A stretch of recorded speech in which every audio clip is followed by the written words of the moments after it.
we're going to talk about figure 4 stretch. So this is a little bit like a reclined half pigeon, very similar.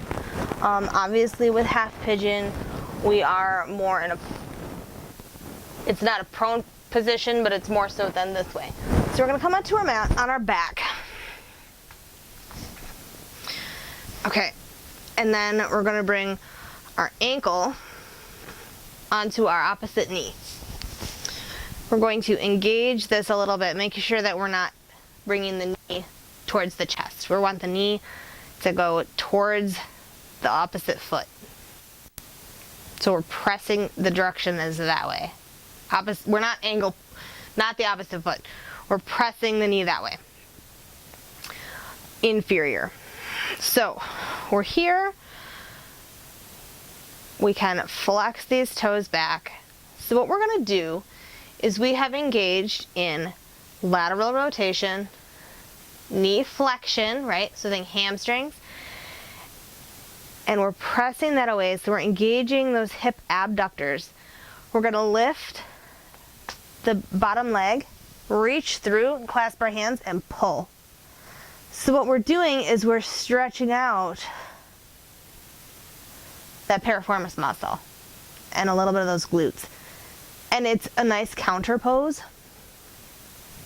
You don't want to crunch too much in the shoulders. We're going to come back to the other side.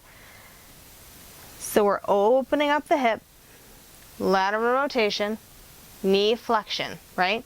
Keep those toes flexed. We keep those hip muscles nice and active. So we're going to even out here, and you'll notice differences in each side.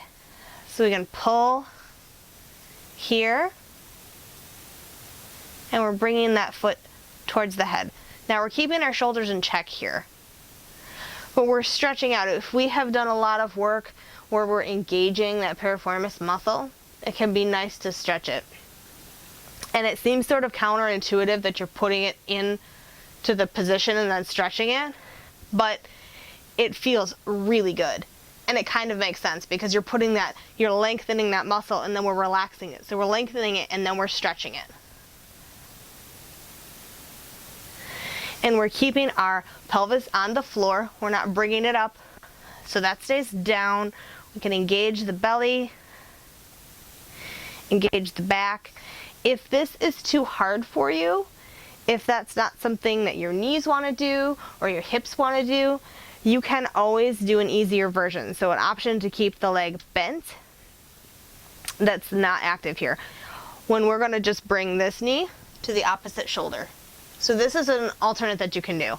You just pull, and you can pull here. You could be underneath here. If you have a sensitive knee, I would say go lower underneath the knee so that you're not irritating anything, but keep those shoulders down and in check. Knee to opposite shoulder is going to stretch the lateral rotators of the hip.